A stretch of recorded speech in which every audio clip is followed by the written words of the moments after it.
जय जगन्नाथ बंधुगण मो देवदत्त साहू आरंभ करुच्ची मोर ए वीडियो मोटिवेशनल लाइफ रे। तो चलतु डेरी नक वीडियो टी आरंभ करवा। कलम 2 टंकार हो कि 200 टंकार ताहा लिखि थाए जहाँ आमर हाथ लिखि थाए। भाग्य रेखा भी सहीपरी आमर कर्म से ही कलम परी आमे से जहाँ लिखा ताहा ही आमर भाग्य हेब। हारिबा गोटे सुजोग होता है भूल को सुधारवाई। भूल सुधारी चलतु दिन आसब सब ठीक हेब एवं जितवाटा बहुत बड़ हेब।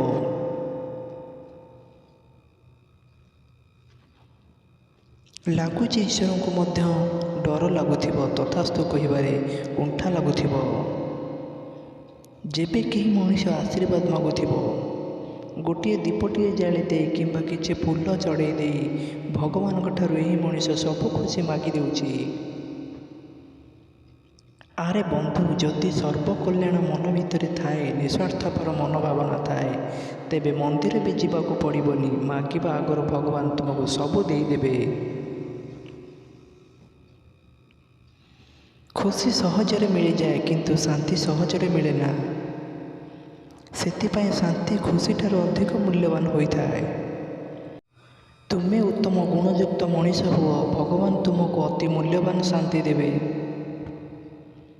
जीवित अवस्था एवं मृत्यु पर मध्य एमिति किछि गुण अच्छी एमिति किछि कर्म अच्छी जहाँ को त्याग करबा उचित नचेत एसबू नाशर कारण हेब। धन नाश हुए जुआरे बुद्धि नाश हुए क्रोधरे रूप नाश हुए खरारे घर नाश हुए कली।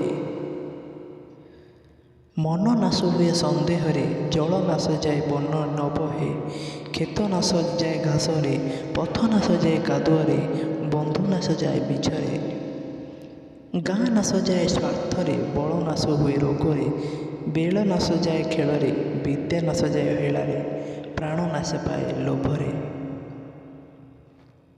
मागिले दान मिले सम्मान नुहे सम्मान को किणवा को पड़े जार मूल्य कठोर परिश्रम एवं धैर्य द्वारा दि जाए।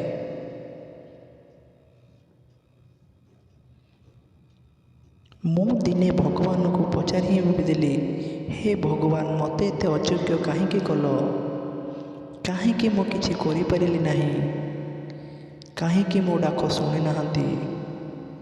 भगवान उत्तर देले रे मनीष तोर इच्छा अलग किछि तू कार्य करुछु अलग किछि पुणी मते मागुछु अलग किछि।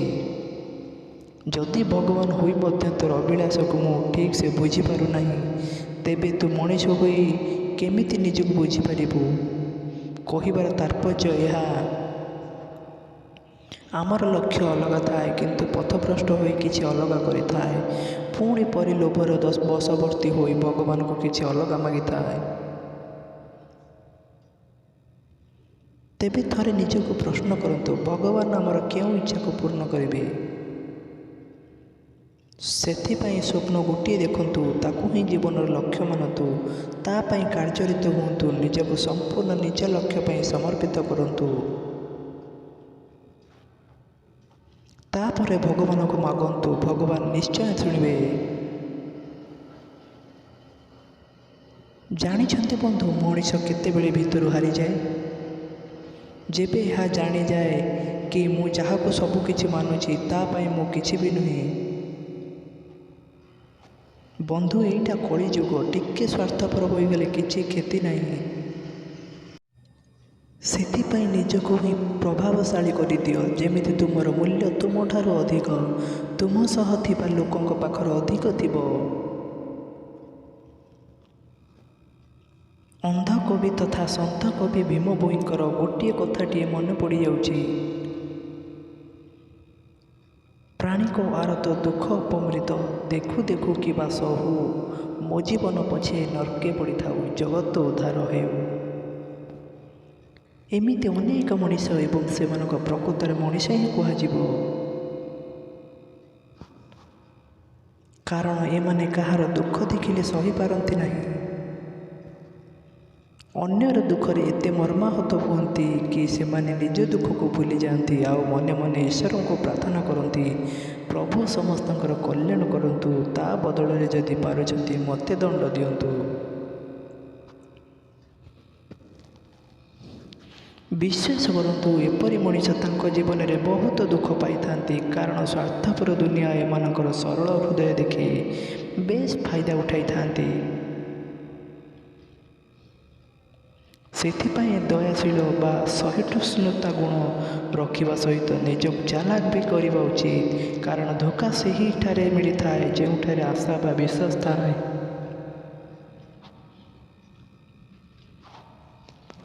ଯଦି ଚାଲାକିର ସହ ବିଶ୍ୱାସ କରାଯାଏ ଏବଂ ଆଶାକୁ ସଂକୁଚିତ କରାଯାଏ, ତେବେ ମଣିଷ ଭଲ ମଣିଷ ହେବା ସହ ସୁଖୀ ମଣିଷ ମଧ୍ୟ ହୋଇପାରିବ। ଏମିତି କିଏ ଅଛି ଯିଏ ସର୍ବଗୁଣ ସମ୍ପନ୍ନ? ସମସ୍ତଙ୍କ ପାଖରେ କିଛି ନା କିଛି ଗୁଣ ନିଶ୍ଚିନ୍ତ ଅଛି, କିନ୍ତୁ ମଣିଷ କେବଳ ଅନ୍ୟର ଗୁଣକୁ ଦେଖି ନିଜର ତାକୁ ଦେଖାଯାଏ ନାହିଁ। ବିଶ୍ୱାସ ଦେଖି ଚାହିଁକି କର, ଅନ୍ଧ ଭଳି ନୁହେଁ। ଏମିତି ନ ହେଉ କି ସାମ୍ନା ମଣିଷ ତୁମକୁ ଅନ୍ଧ ହିଁ ଭାବି ନେବ। ମୋ ପାଖରେ ଭଲ ଗୁଣ ଅଛି ଏବଂ ଖରାପ ଗୁଣ ବି ଅଛି। ଏବେ ନଜର ତୋର ଆଉ ବିଚାର ବି ତୋର। ତୁ ମୋ ଠାରେ କ'ଣ ଦେଖିବୁ?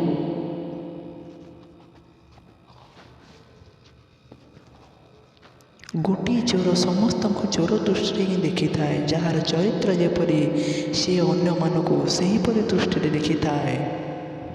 ସେଥିପାଇଁ କେହି ବିନା ଦୋଷରେ ତୁମକୁ ଖରାପ କହିଲେ ତୁମେ ଖରାପ ନ ଭାବି ଏହା ଭାବ, ନିଶ୍ଚୟ ସିଏ ହିଁ ଖରାପ ହୋଇଥିବ।